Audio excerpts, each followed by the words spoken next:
All right. Excellent idea. And I should What's the model option? tell everybody the procedure.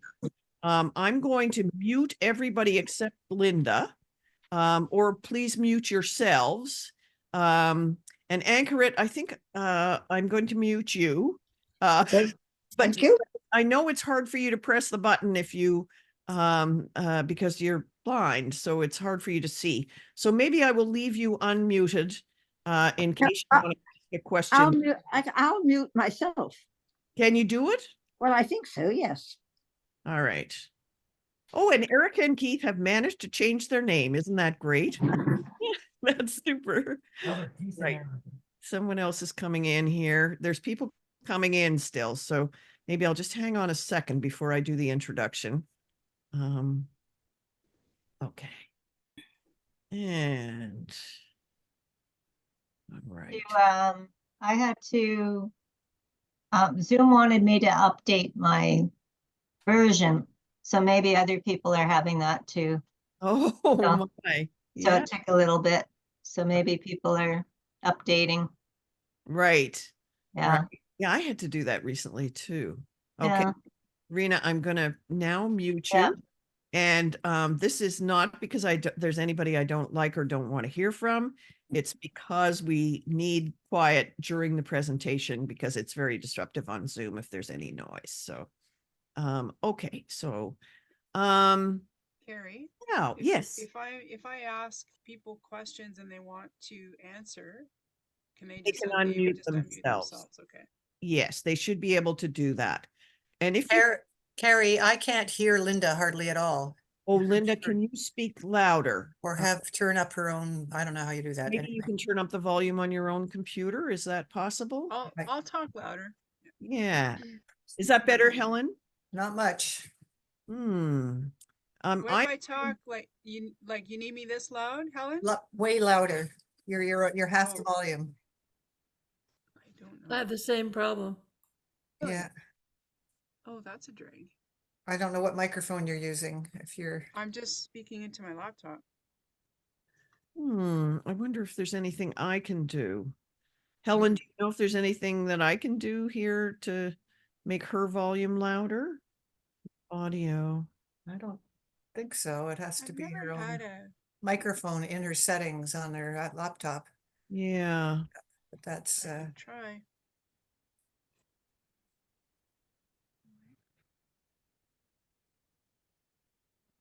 I think that can you hear me better now? a tiny bit. Tiny bit. I think that's me hearing you better, not the other way around. Hmm. Let me see. Sorry about that. I'll do some trivia to start with, and then we can see if we're still having trouble hearing me.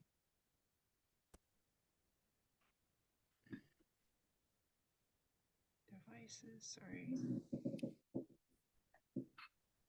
Okay, I'm going to do the introduction. And Linda, when you do start speaking, if you can kind of shout, Sure. that would be helpful. Okay. Okay, Linda Cruz's life work shows a strong commitment to the environment, sustainable living, and community. Everything she has undertaken would seem to point to the work she is doing today as directing manager for Ottawa Cohousing. She started out with a degree from Carleton University in industrial design.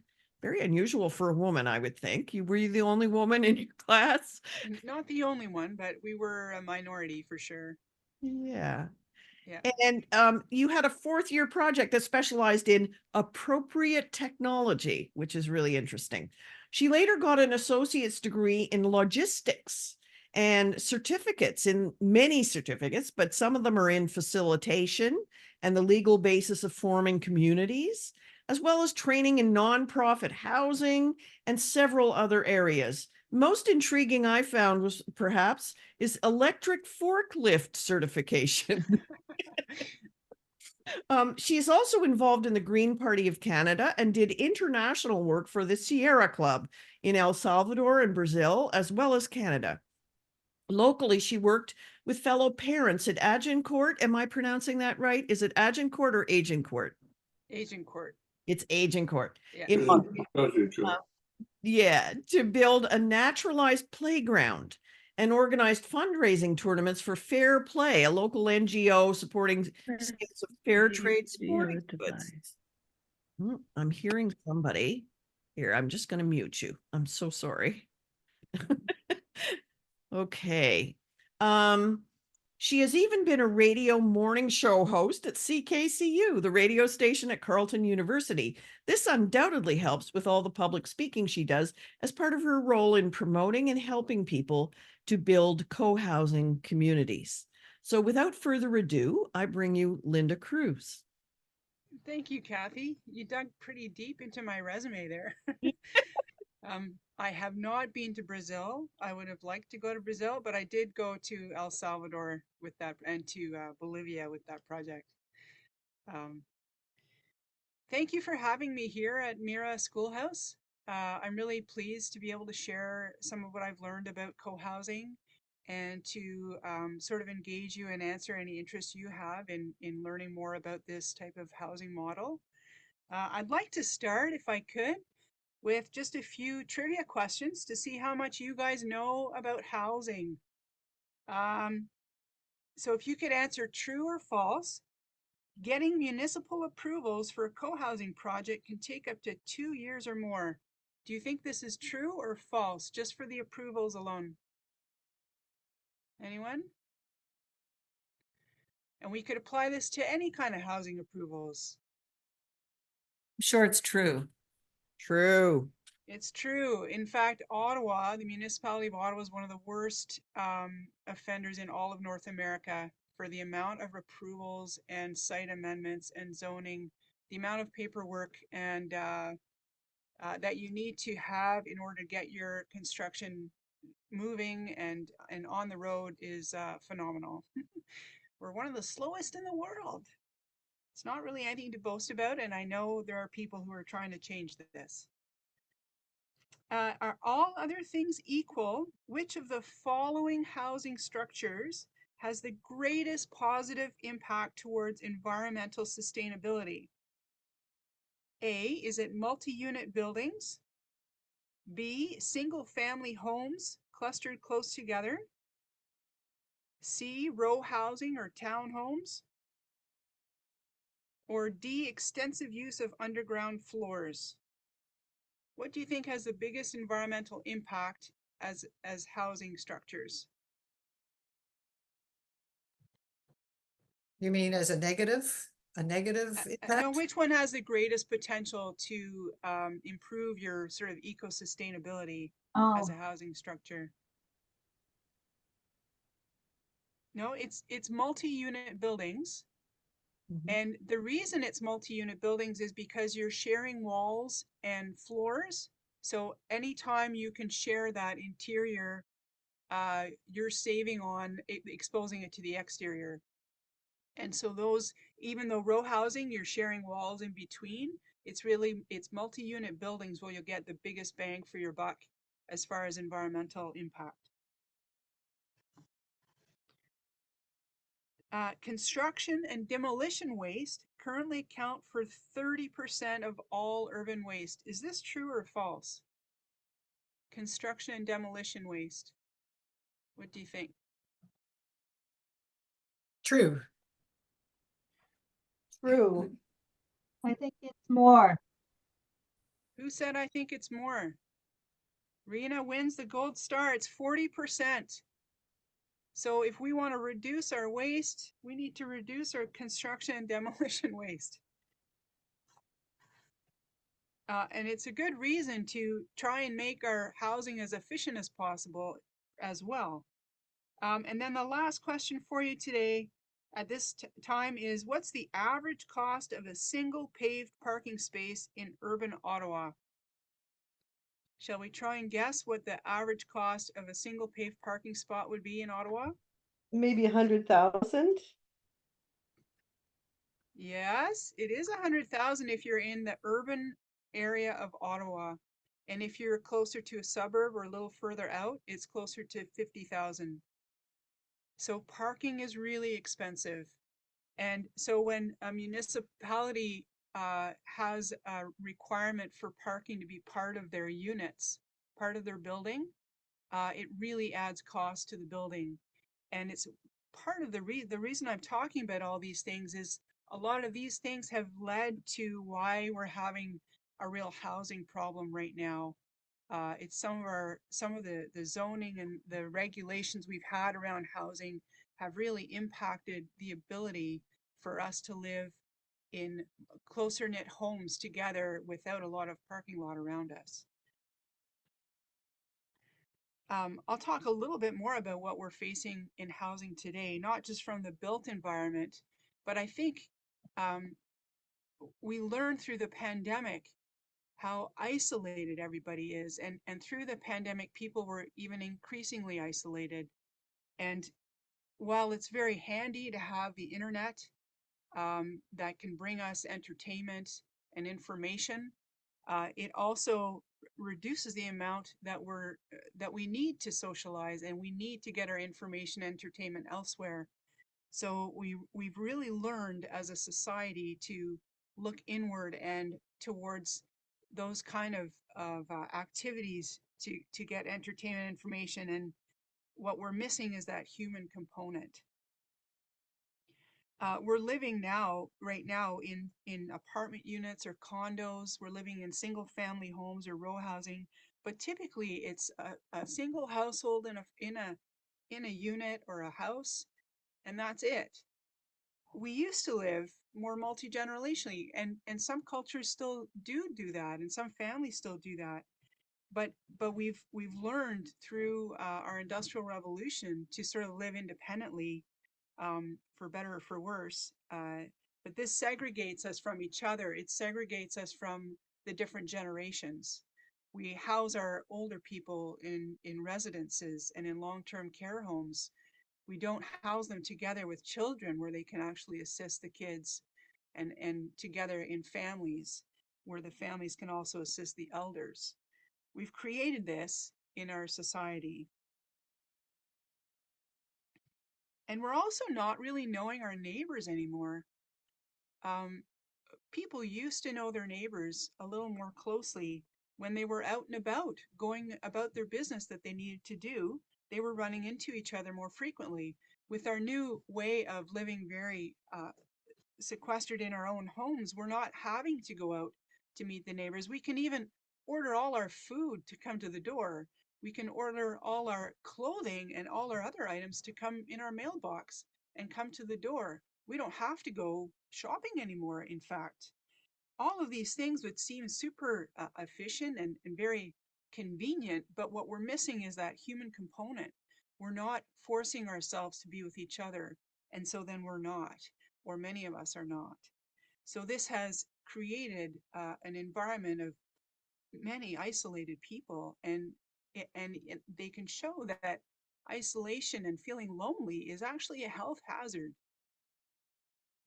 In Denmark, where co-housing has been around for several generations, they've shown that people who live in co-housing, and I'll get to explain a little bit more, they've shown that they can add years of their life where they can live in the community, in their place of residence before they need, more extensive care.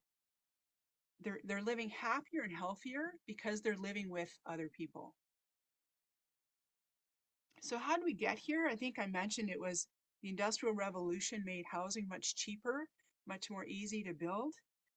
With the invention of the personal vehicle of a car, people were now able to, they didn't need to walk to everything.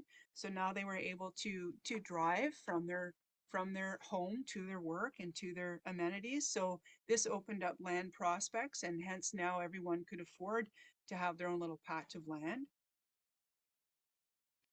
As I was saying, the internet has provided us everything we need, so we don't have to go out. And so this is how we got to this stage here. Even some of our building materials that we've used to make cheaper homes in North America, we have lumber that we can use. But when you use lumber, you can only go so high with the lumber. When you build, you're only allowed to go 3 or 4 stories high. So it encouraged the growth of our cities to be only 3 or 4 stories high at the most. So that's why in Europe, where they don't use lumber so much, they use other building technologies, they do have higher apartment buildings. They do have homes that are clustered together a little bit more elevated in their city environments. It's not just a cultural thing. It's the building materials themselves that have allowed North Americans to spread out more and have required us to spread out more. So the things we're missing, right? We're missing this easy neighborly support of one another, where we can really those day-to-day items that are just easy to help each other with. If we don't feel connected with each other, we're missing out on that. We're missing out on the ability, we're surrounded by our climate, we have all these climate challenges ahead of us. We know some of the solutions, some of them are quite expensive. It's hard for the individual household to afford all these environmental upgrades on their own. If we were able to combine and purchase some of these things together, it would be more affordable. So we're missing out on some of that, some of what we really could do towards being more sustainable, because we're trying to do it by ourselves, and it's very expensive. And then especially in the winter, when we don't go out of our houses so much, we're missing that day-to-day socialization that reduces our loneliness and our feeling of isolation.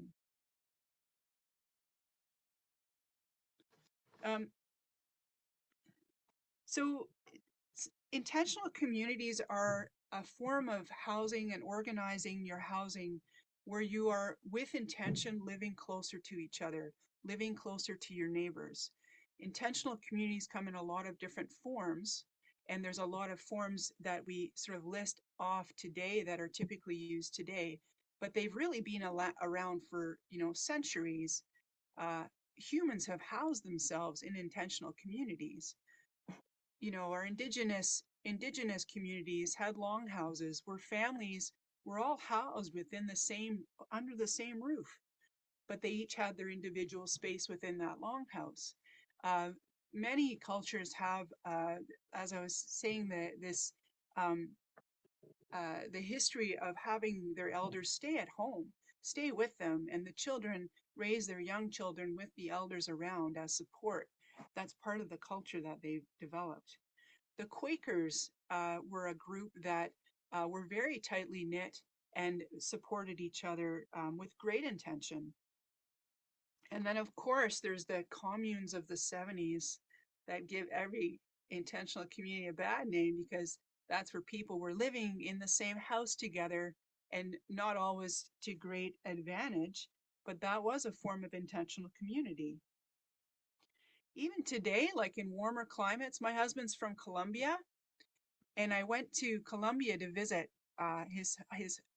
his home there where he had grown up, and they live practically outside. In these warmer climates, they have their doors open all the time. They're going in to sleep there, but they're really living with everyone around them in their neighborhood because they can.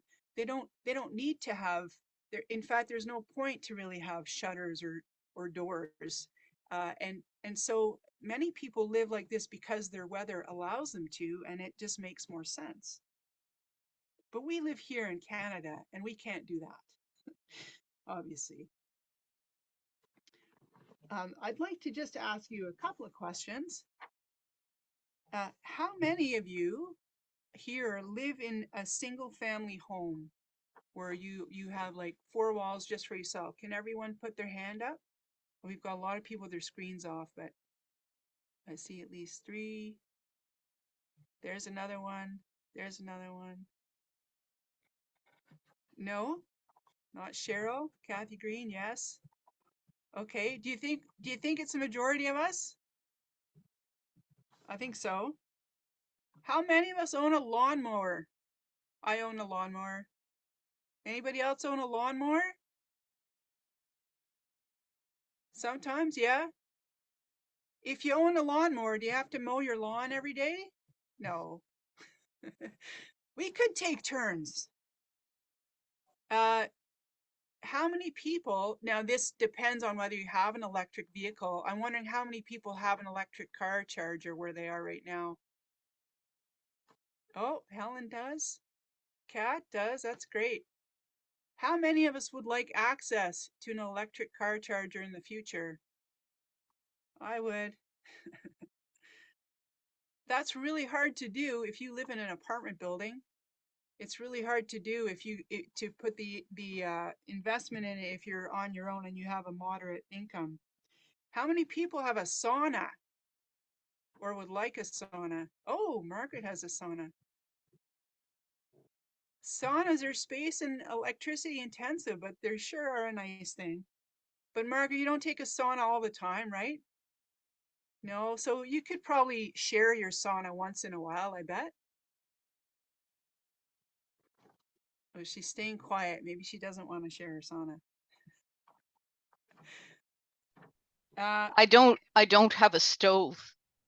Having the sauna is the same as baking a loaf of bread. Oh, I use my stove outlet for my sauna. okay.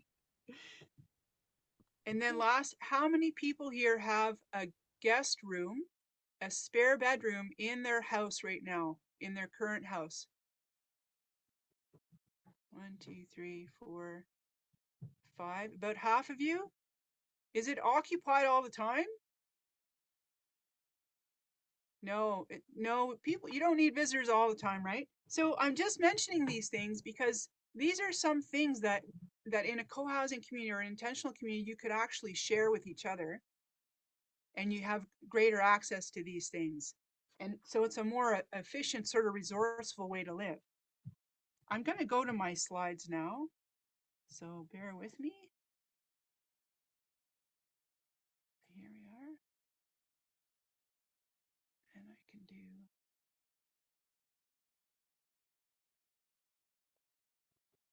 all right. Okay. Are we good? Everyone's seeing that? Yes. Okay, so intentional communities. So co-housing communities are one form of an intentional community. Co-housing combines private homes with large, generous communal spaces and shared resources. Each household, so that would be a family or a single person or a couple, each household owns their own private home with everything they need to, live day to day, and they co-own a shared interior and exterior spaces, which are collectively maintained by the full community. They have very good track records as real estate investments. They're in hot demand, and people tend to live in them for a long time because they like their community. They feel supported. Cooperatives are similar to co-housing communities in that everyone has each their own fully functional individual unit. The difference is the ownership structure. In a co-op, it's owned by a co-op corporation. So the residents of a co-op basically lease their space from the co-op corporation.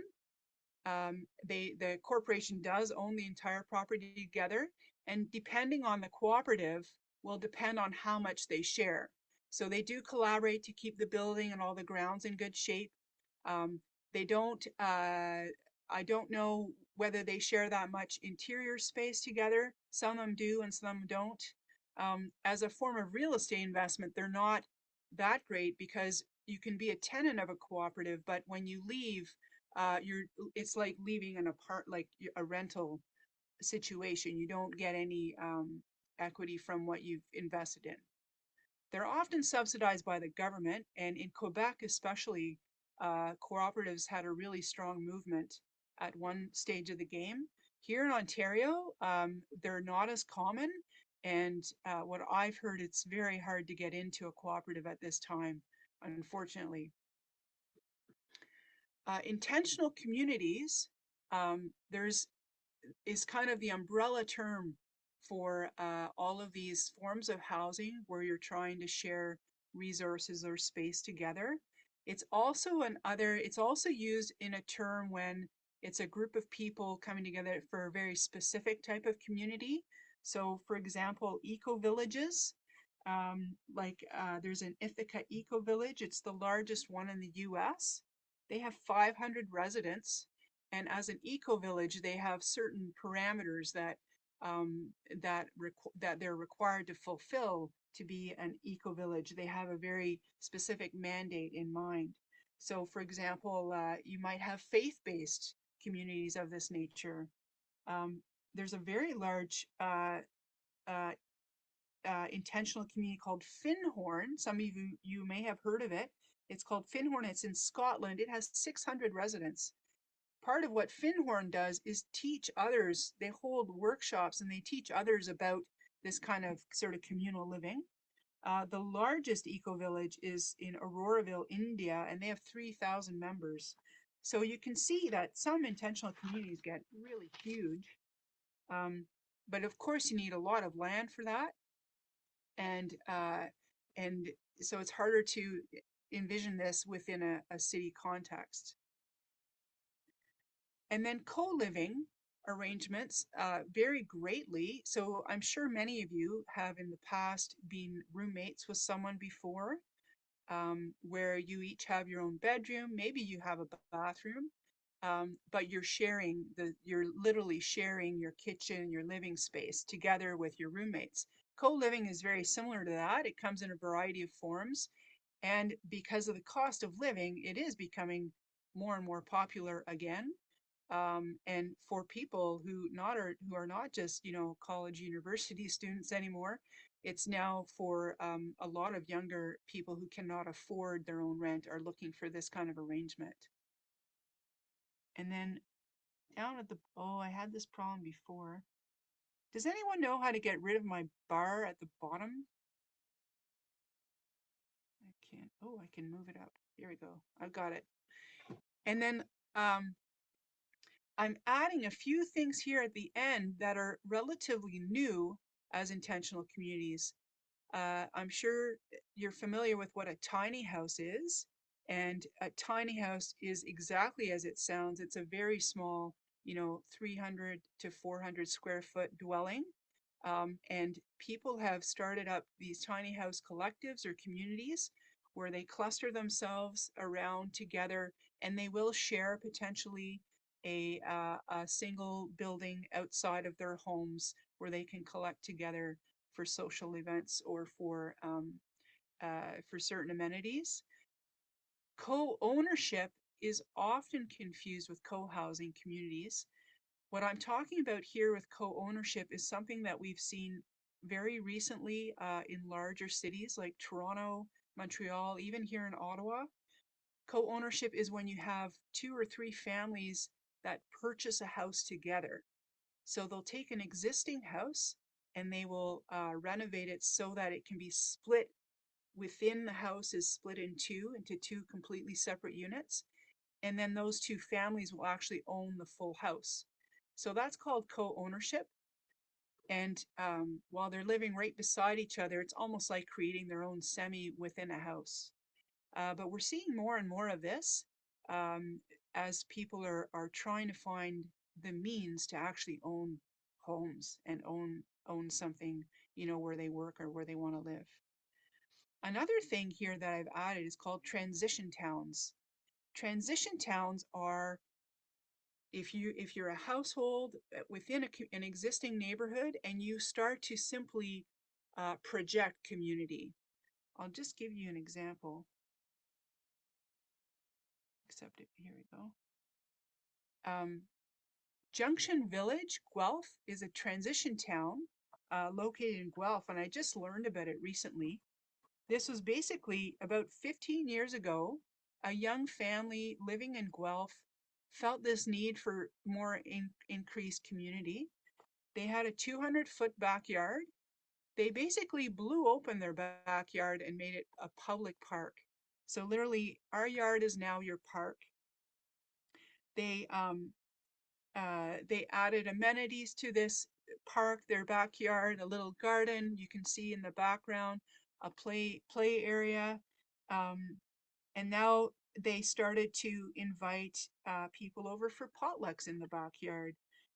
They invited a local farmer to come and sell produce like a mini market to the neighborhood.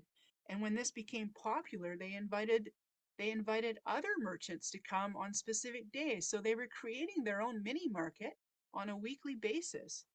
This drew the neighbors together, and then the neighbors started having a weekly potluck and street parties. So this was all initiated by this one young family who really felt a need for more community, and they just did it. They were lucky to have that extra space.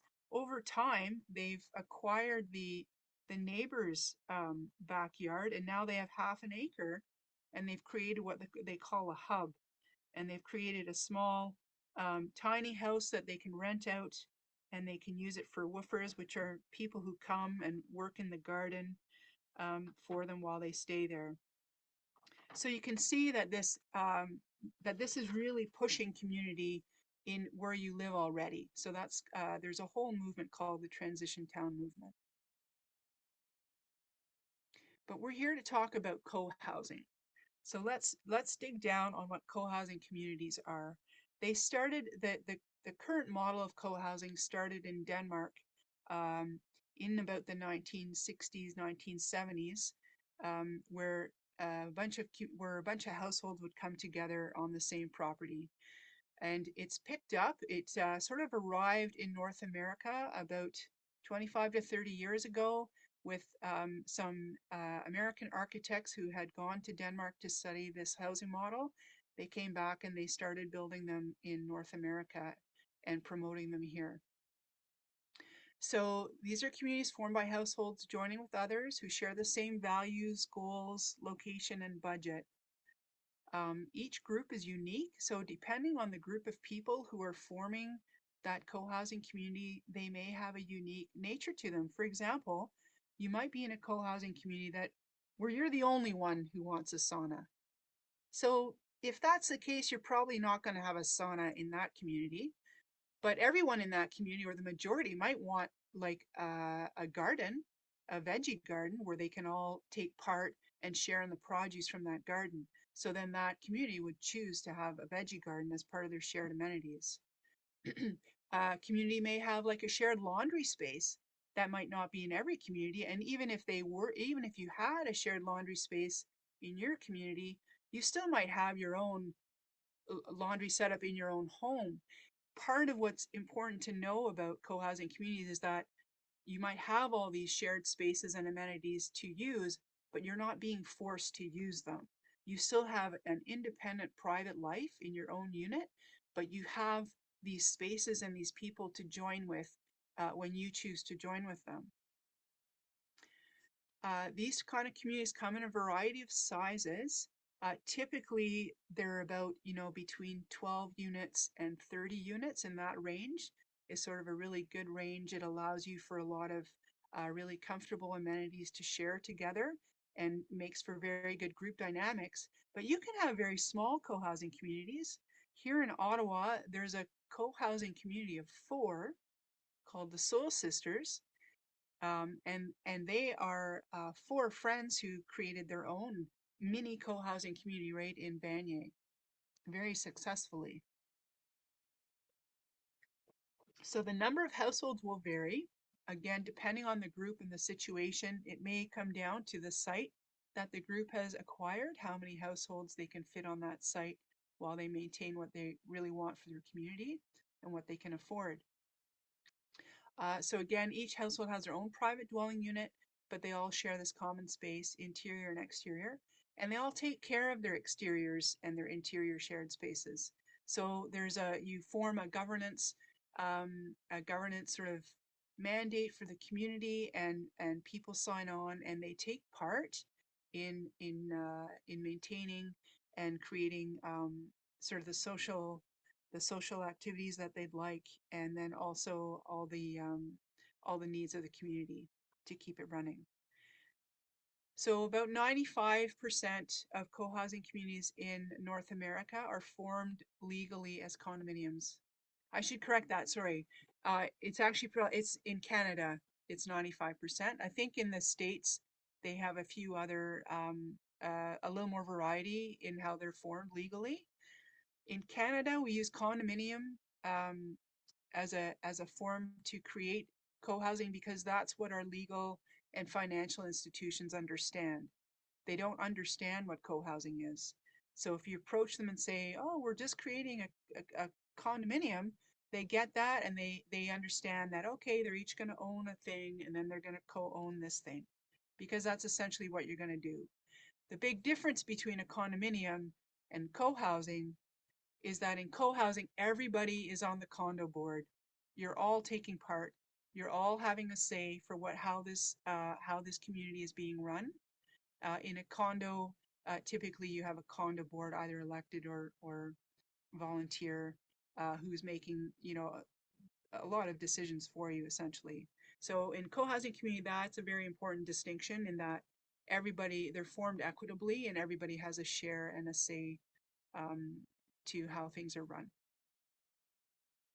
The other big difference, well, the similarities is that if you need to leave your co-housing community for some reason, and it is a condominium, you can leave and sell your unit, your personal unit, at market rates at the time, provided that the person coming in and purchasing from you is going to be a good fit for the community, essentially. So here's some benefits. I've talked a little bit about some of the environmental benefits. Especially, it can take different building structures. So for example, if you're in a rural community, you may choose to have separate buildings and then an additional shared building together. But for the biggest environmental buck, as we were talking about, if you really want to reduce your draw on our nature, it would be to have multi-units within the buildings. The other environmental features you can do is you can now start to share items that you wouldn't normally be able to afford on your own. For example, if your common house, the common house has solar paneling on it and is actually off the grid. If we hit a crisis where hydro is down, now there's a safe place for everyone to go. They can all gather in the common house because it's actually it can run on its own. But you've created that as a community because you've been able to contribute to at least one part of your community being self-sustaining that way. So that would be one environmental benefit for the future as we get to more sort of crazy weather, shall I say.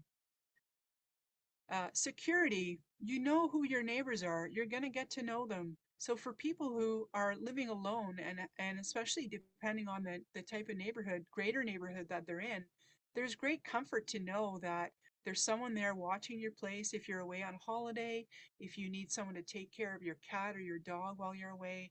There's people there who know you and who are looking out for you. Of course, there's an economic and practical, the resource sharing. What I was trying to get at with the lawnmower question, we don't all need a lawnmower. We don't all need like a step ladder, but we do sure need those once in a while potentially. So when you're living close in this community of this nature, now it's easier to share items like that. And then you can really lash out and do cool items. Like what about a wok that's living in the common kitchen and you can just borrow it once in a while. So there's really, again, it comes down to the community group and what they would be interested in sharing and what they see as a vision for the future of what they can do together. So there's almost endless possibilities for what you could share as a resource. If you're sharing the spaces, like I was mentioning, you could have a guest room, and most co-housing communities have either one or more guest rooms, and you book the guest room when your family's coming to visit you or you have a friend coming to visit you. And now instead of having to have that space occupied in your unit, it's now part of the shared interior, and you can just avail yourself of that when you need to. And then of course, coming to probably the two most important benefits would be the social benefit. Because you're living in your own unit, you have as much privacy as you want, but when you need to be with other people, you can be. You can go to the common area, you can knock on your neighbor's door, You'll get to know them, you'll know the pattern. And now you can be with people, even just sitting reading a book. It doesn't always need to be active socialization, but just being together with others in a space where you feel safe and comfortable. That's where the social benefits really come alive. And do you know what? The majority, not, there's more introverts who live in co-housing than there are extroverts. Typically, people think of socializing as sort of an extroverted activity, but co-housing is a really huge benefit for people who are introverts, because introverts do need to socialize, but they really like the aspect of being able to socialize with people that they know, and it's very controlled. They can socialize when they want. So it's, and of course, if you are an extrovert, well, this is fantastic for you because you'll be around lots of people all the time. So I think a lot of people overlook what a great benefit it is actually, if you're an introvert, to live in a community like this. And then the health really comes off the social part. You have people close to you who can help you when you need it. I remember a story. Lisa Dixon lives in a relatively new co-housing community in Vancouver, and I was speaking with her, and she said one of her neighbors had a broken arm, like her arm was like laid up, and she couldn't get her socks on, and she would come and she would knock on Lisa's door in the mornings to help her put her socks on and tie her shoes for her. And this is what you can do when you're living in a community and you know your neighbor, and they know what position you're in. You can do little favors like this for each other. There's an addition to co-housing communities that's been shown with the existing communities in the United States. They spill over benefits into the neighborhood and the municipality around them. So in Denmark, where they've had co-housing communities within the within their culture for much longer than here, there are developers and municipal bodies in Denmark that are actually like they provide the funding to start co-housing communities. In fact, there are developers who will create the community and then invite people to come and join it. And they do this because they found how beneficial they are to the municipality. I remember Charles Juret, this architect I was telling you about, who had gone to Denmark to study co-housing and came back and started, really promoting it here in North America. He lives in a co-housing community of 40 households. He says every single one of the adults in that community do some kind of community service outside of it. They feel so supported within their community that they now have extra to give to the neighborhood around them or to the city around them. So this is the spillover I'm talking about. When you feel content and safe and happy and supported, you now have more to give to others outside of your own personal community. So yes, this is just one measure we can do towards solving our current housing crisis. Of course, we can't have everybody living in co-housing communities, but it is a step in the right direction to solving several of our problems. And it's also a way to prepare residents for dealing with oncoming climate crisis. Can you imagine if you had been living in a co-housing community when the pandemic hit? Now you have people, it would have been up to your community. Do we isolate together or do we isolate separately? But you're still together in a more together space. Here's some of the barriers. Like, why don't we have more of these things if they're so great, Linda? I'm sure you're asking yourself that. These are some of the barriers to successful completion within North America. I mentioned all the zoning and the bylaws. Wow, they take so long, and you know what? They cost money too. And so if you're not prepared for this and you don't have money set aside to get through that procedure, your group is in for a long haul. I mentioned how lenders and financial investors, they don't really get what co-housing is. So you have to be really careful and really fortunate to find some that understand what you're going through. For example, in the what's it called, that corner of Vancouver, Lower Mainland, is that what it's called, the around Victoria, Vancouver, that area of BC, there's quite a few co-housing communities, In fact, there's about 15 of them in British Columbia. And there's about, maybe there's a handful throughout the rest of Canada. So how come they're so successful? Well, part of it is because they hired Charles Durrett. He came up from, they were doing, all the American architects were doing work on the west coast of the US, and they came up the coast and they helped some of these Canadian co-housing communities to form. But the other reason it's really taken off, so now you have, once you have an existing co-housing community, now those people in that community can help the next one with all the tricky work of getting it going, right? And helping people to understand what it's all about. But the other thing that's happened in Vancouver is they have a financial investor, a financial lender called Van City. It's a bank. And because Van City has had success with the co-housing communities there, they are willing to fund more of them. And this is what we don't have here in Ontario, and something that we're hoping to change by creating some of the first communities here. So once the sort of the area and the municipality gets to know the benefits, and then you have these financial investors who are comfortable with the idea, it's a lot easier for them to be created and to have a shorter development time. Of course, developer relationships are very tricky and very difficult to manage if you're not savvy with them. It's very hard for a developer to deal with a full group of people. I'm just okay. So again, it's hard to approach a developer as a group to get that sort of relationship started. So that's a barrier to completing successfully. Access to suitable sites, this is kind of contingent with the developer, because the developers often have the great sites. They're the ones who know where the sites are to start with, and they might even own the sites that are most suitable to co-housing. So if you're just looking on the open market, it's going to take a lot longer to get to the right site. If you can build that developer relationship, you might have more access to it. Legal knowledge and framework, it's a tricky business, understanding how to build a community like this. Complexity of project management, understanding how construction works and all the pieces required. If a community takes this on by themselves, they need to have people within the group who can lead this project management or be able to hire for project management needs. And then of course, there's lots of cost and time commitment required by the group members. Because a development project takes so long, and it does require, upfront soft costs to be covered by whoever's doing the project, this is hard to bear. You have to be very committed and be able to stick it out in order to have that group formed and ready to go by the time construction starts.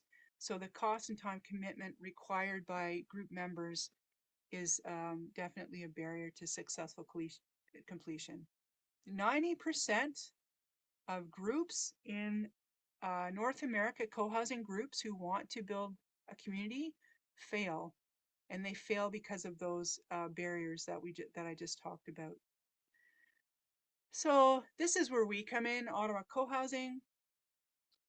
We feel there's very little co-housing in Ontario. In fact, the Soul Sisters here in Ottawa were the first ones to open, and there's another one. There's a 6-unit co-housing in Guelph, not the one I mentioned. That's not really co-housing, but there's a Watershed. They opened last November as a 6-unit co-housing, but that's kind of it. We have a bunch of groups that have started and are trying to develop, but Ottawa Co-housing, me and my partner Rosalind, who's an architect and a planner here in Ottawa, we joined forces to see if we could help people who want to be in a co-housing group and who want to create co-housing within Ottawa and the Ottawa area. So we want to help people with both their group facilitation and their development with the expertise we have shared together. We are quite new. We started forming in April 2021. We kind of launched in January 2022 after doing a lot of research.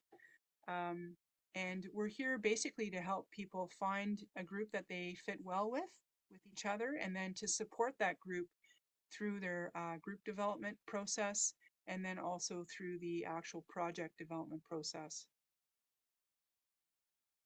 This is sort of how our process works.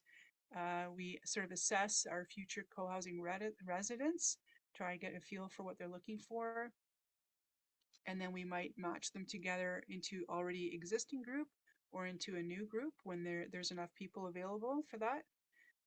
When we have an identified group, we ask those selected members to come together for a seed meeting. And then at that meeting, when they meet each other and we talk about what kind of vision their community might have, we'll find out if there's enough alignment to continue together. This newly created affinity group, if they choose to proceed, they start to get to know each other, they start their group meetings, and we start to teach them modules of information that they will need to know in order to be successful. So they try to be, they're forming to become a community.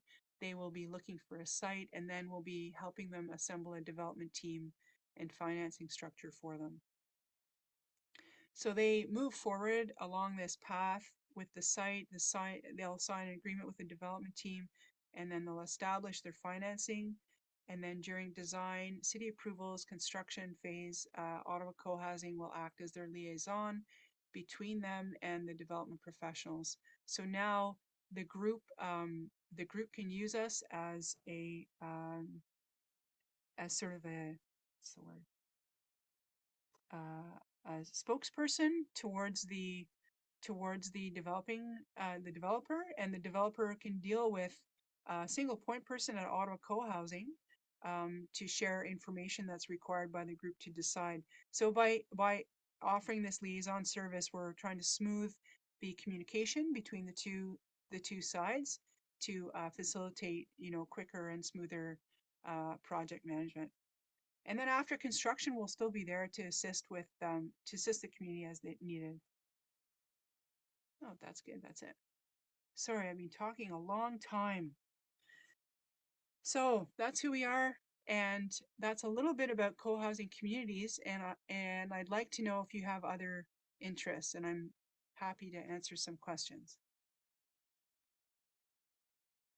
Thanks very much, Linda. I think Catherine Elliott wanted to say a special thank you to you from Mira. And then we will go into our question and answer period. I have one question in the chat that I will pose, and then other people can just put their hand up, I guess. It's a good idea if there's more than one person wanting to speak. If nobody's speaking, you can just mute yourself and ask your question. Kat. Where is she? Oh, she disappeared. No, there you are. There you are. Sorry. Thank you so much, Linda. We all learned a lot, and hopefully some of us will look further into it. And don't forget to donate to Mira for this wonderful talk. Thank you so much. Bye.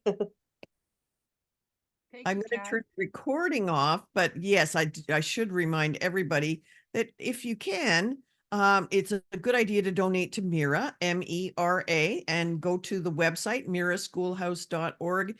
And I can put that information in the chat while the question period is going on, so that people know how to do that if they can give a small donation. Or a large one, whatever you want. But don't feel that you have to give a huge one.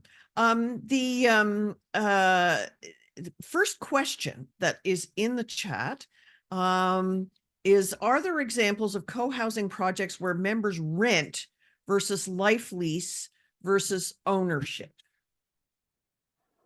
Yes, so a lot of co-housing communities have part of the units are rental units within the co-housing community. It's actually something we would advocate for any community to have at least about a quarter of your units to be rental. There's a couple of reasons why this is a really good idea. Part of the reason is it allows for more diversity within the community. You're able to open up spaces for people who can afford to rent, but who might not be able to afford to actually own. So young families, young college students, people who are just starting out in life and they haven't had a chance to build that equity. It's also a great option for, as people age, they'd prefer to go to renting as opposed to owning, because they have a more consistent income on a monthly basis. So it's a really great opportunity to allow for diversity. And then it also allows for flexibility within the community if because family structures change over time. If, let's say, I'm living within a full family with a 3-bedroom, and now my kids have grown up and moved away, well, I don't need my 3-bedroom anymore. But we have a rental that's a 1-bedroom, and that's fine for me and my spouse. So there might be some exchanging there where I might take over the rent or purchase it out, and now my 3-bedroom becomes a rental. So it just allows for some flexibility within the community in that way. The reason there aren't a lot that are fully rental is that creating a co-housing community is expensive. And up to now, at least in North America, it's the owners themselves who really have to cough up the starting money to get it going. So unfortunately, unless you have strong support from the government, um, which is possible and which has happened in Denmark, where they will open up full rental co-housing communities, it's really hard to do it here from scratch just as a group, because you need someone to actually put forward the equity to be able to afford to build the project.